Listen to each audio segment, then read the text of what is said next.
मित्रों नमस्कार। हमने मुगल कला के क्षेत्र में बाबर को देखा, हुमायूं को देखा। अब हम देखते हैं अकबर को, जो मुगल कला पार्ट 4 है। ठीक है, इसके पहले हम मुगल कला की उत्पत्ति को भी देख चुके हैं कि ईरानी शैली में कैसे चित्रकला आई, स्थापत्य कला का क्या प्रभाव था और भारत में ये क्या था, इसके संस्थापक कौन थे। तो अकबर के बारे में हम अध्ययन करते हैं। आप हेडिंग डालिए अकबर। अकबर। अब हम ये देख लेते हैं कि अकबर का जन्म कब हुआ था। तो अकबर का जन्म जो हुआ था, जन्म 15 अक्टूबर 1542 को हुआ था। कब हुआ था? 15 अक्टूबर 1542 को। अब 1542 को ये जन्म कहाँ हुआ था अकबर का? ये हुआ था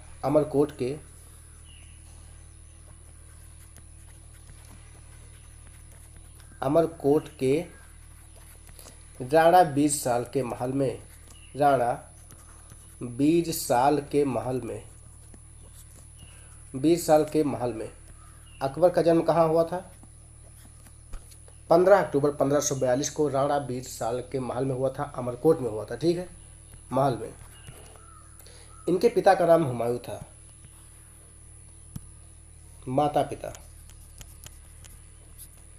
माता पिता अकबर के पिता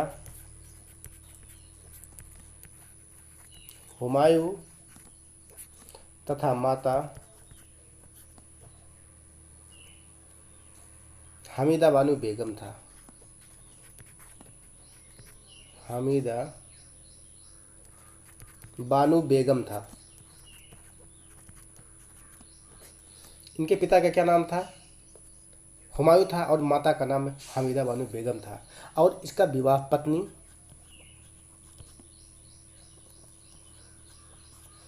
अकबर की पत्नी जो थी वो आमेर के शासक आमेर के राजपूत शासक थे। शासक बिहारी मल की पुत्री जोधाबाई से हुआ था। जोधाबाई अकबर की पत्नी कौन थी? जोधाबाई। ये आमेर के शासक बिहारी मल की पुत्री थी, जोधाबाई से हुआ था।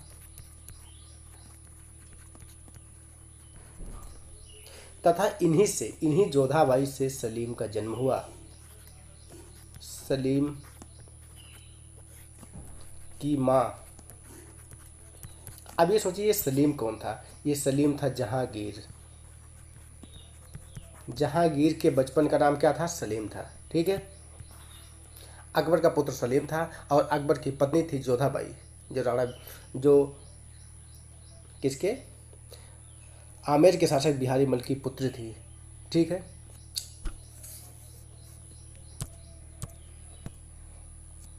और अकबर के अगर हम पालन पोषण की बात करें तो इसका पालन पोषण जो था वो बड़े ही सौहार्दपूर्ण वातावरण में हुआ था। इसलिए अकबर ने सुलह कुल की नीति अपनाई।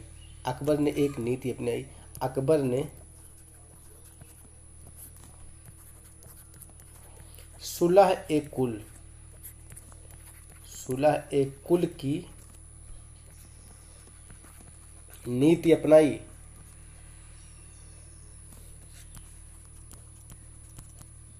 और इस नीति का प्रभाव अकबर की चित्रकला में स्पष्टता दिखाई देता है। सुलह ए कुल की नीति अपनाई और इसका प्रभाव अकबर की चित्रकला में स्पष्ट होता है। अकबर की चित्रकला में जो सुलह कुल की चित्रकला में इसकी नीति का अब स्पष्ट होता है। अकबर ने एक सुलह कुल की नीति अपनाई क्योंकि आमेर के शासक बिहारी मल की पुत्री जोधाबाई का तो ये पुत्र था। ठीक है,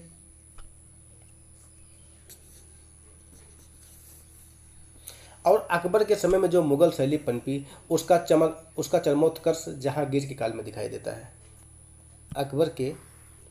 अकबर तो अत्यंत चित्रकला प्रेमी शासक था ही, लेकिन जहांगीर जो था चित्रकला के क्षेत्र में इसकी रुचि अकबर से भी ज़्यादा थी। ठीक है, अकबर के समय में जो मुगल शैली पनपी अकबर के समय में पनपी मुगल शैली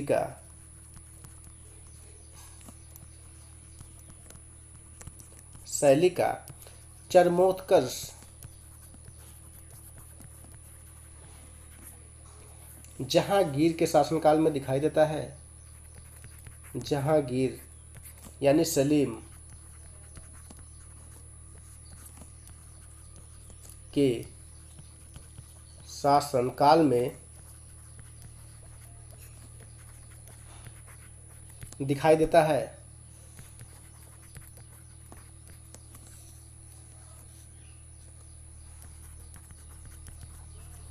ठीक है। और अकबर के समय में पनपी जो चित्रकला थी वो शाहजहां के शासनकाल तक विकास पाती रही, लेकिन वहीं औरंगजेब का शासनकाल आने पर औरंगजेब के समय में विकास अवरुद्ध हो गया।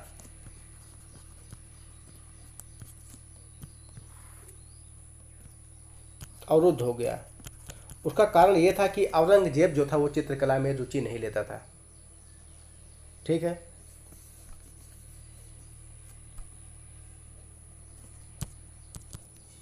और एक ग्रंथ है तैमूरनामा। कौन सा ग्रंथ है? तैमूरनामा। और इस तैमूरनामा के अनुसार सम्राट जहांगीर, हुमायूं एवं स्वयं अकबर ने चित्रकला एवं स्थापत्य कला की विधिवत अभ्यास किया था। इन सभी सम्राटों ने जो था वो विधिवत अभ्यास किया था। ठीक है। और अकबर के समय में स्थापत्य कला एक नई विधा स्थापत्य में आई, और अकबर का जब समय आया तो स्थापत्य कला की एक नई विधा आई। अकबर के इसके समय में स्थापत्य कला की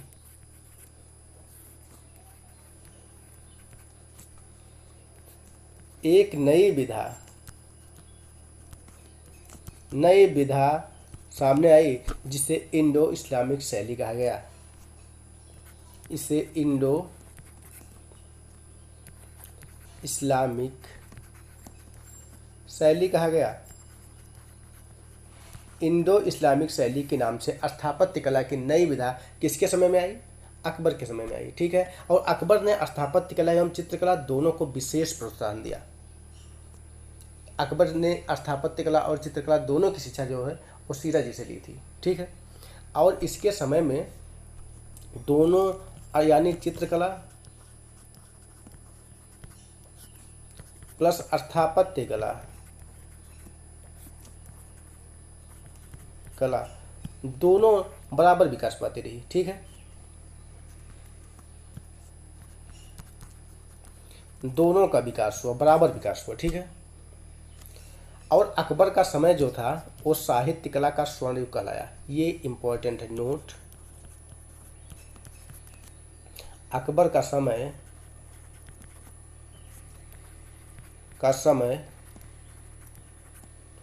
साहित्य कला का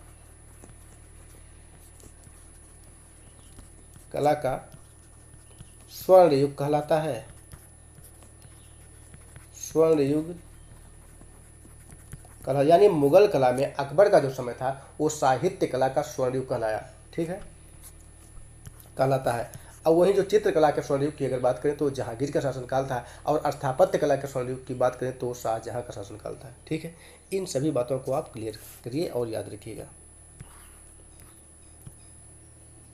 अकबर ने अपने मीर मुसब्बिर मीर सैयद अली जुदाई को हिंदी चित्रकारों के प्रति आकर्षित होने का आह्वान किया। अकबर ने जो मीर सैयद अली जुदाई थे उन्हें मीर मुसब्बिर कहता था, मीर मुसब्बिर, और उन्हें ये प्रोत्साहन दिया कि जो हिंदू चित्रकार थे उनके प्रति आकर्षित होने के लिए आह्वान किया, जिसके कारण ईरानी शैली में नवीन विधा का सूत्रपात हुआ जिसे मुगल शैली कहा जाता था। अकबर के समय में ही ईरानी शैली और हिंदी शैली, जो भारतीय शैली, दोनों समन्वित होकर, इसको हम पिछले वीडियो में बता चुके हैं, समन्वित होकर एक हो गई, जिससे एक नई विधा, नई शैली, मुगल शैली का जन्म हुआ। यही कारण है कि अकबर को मुगल शैली का वास्तविक संस्थापक कहा जाता है। इस बात को भी आप याद कर लीजिए। अकबर के समय में ही के समय में ईरानी प्लस भारतीय शैली एक हो गई और मुगल शैली को जन्म दी, और मुगल शैली को जन्म दी। इसलिए अकबर को मुगल शैली का वास्तविक संस्थापक माना जाता है।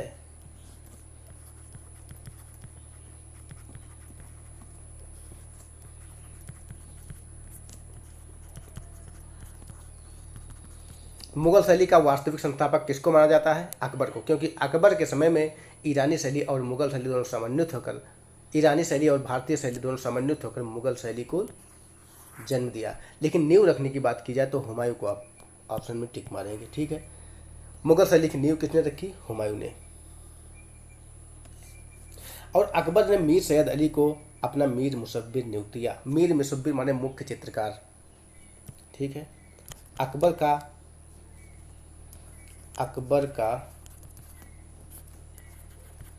मीर मुसव्विर कौन था? मीर मुसव्विर कौन था? मीर सैयद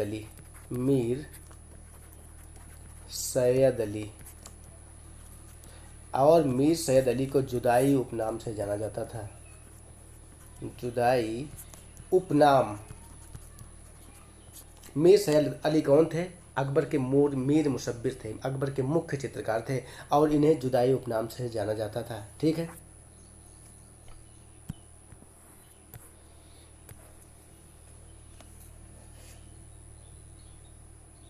साथ ही नादिर उल मुल्क देश का आश्चर्य नियुक्त किया, और इन्हीं को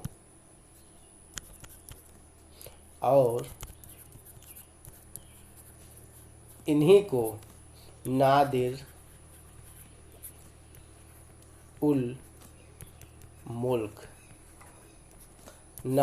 उल मुल्क यानी देश का आश्चर्य।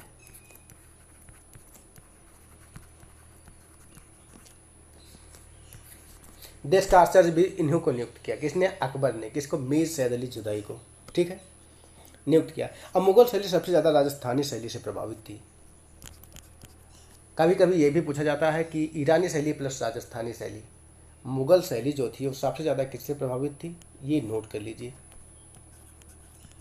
मुगल शैली सबसे ज़्यादा राजस्थानी शैली से प्रभावित थी। राजस्थानी शैली से प्रभावित थी। मुगल शैली सबसे अधिक किससे प्रभावित थी? राजस्थानी शैली से प्रभावित थी। और चौड़े ब्रश की जगह गोल ब्रश, ईरानी शैली, नीले रंग की जगह गहरे लाल रंग का प्रयोग मुगल शैली या राजस्थानी शैली का स्पष्ट प्रभाव दिखाई देता है। क्योंकि इसका हमें ज्ञान इस बात से होता है कि जो क्या थे? चौड़े ब्रश। ईरानी शैली में क्या होते थे? चौड़े ब्रश की जगह यहाँ पर गोल ब्रश हो गए। ईरानी नीले रंग की जगह गहरे लाल रंग।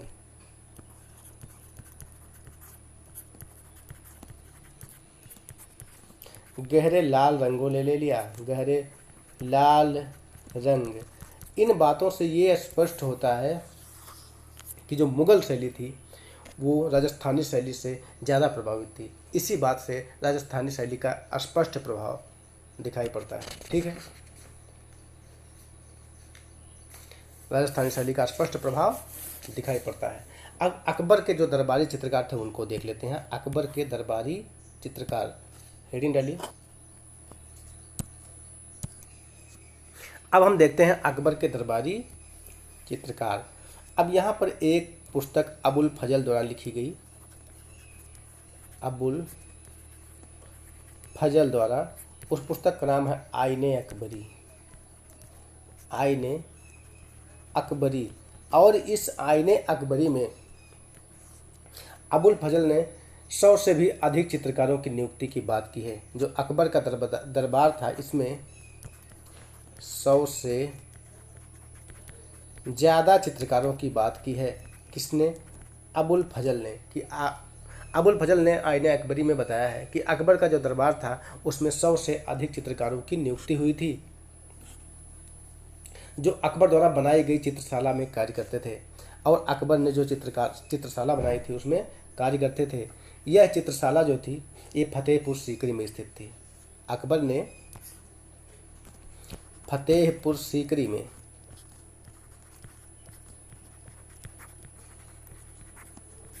सीकरी में एक चित्रशाला बनाया था। और जो अबुल फजल ने बताया आईने अकबरी में कि 100 से अधिक जो चित्रकार नियुक्त थे अकबर के समय में, वो फतेहपुर सीकरी की चित्रशाला में कार्य करते थे। क्या करते थे? उसी चित्रशाला में ये सब कार्य करते थे। और जो चित्रशाला बने थे उसका अध्यक्ष कौन था?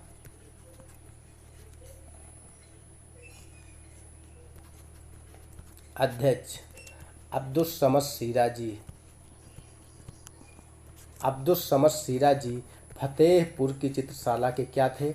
अध्यक्ष थे। ठीक है। अब मीर सैयद अली जुदाई के बारे में इसके पहले हम बता चुके हैं कि उन्हें क्या युग का मोती, मुख्य चित्रकार उन्हीं को नियुक्त किया गया था। ठीक है। लेकिन जो चित्रशाला थी उसमें अब्दुस समद सीराजी अध्यक्ष थे। ठीक है। और अबुल फजल ने 17 उच्च कोट के चित्रकारों का वर्णन किया। और ये जो 100 से अधिक चित्रकार थे इसमें 17 उच्च कोटि के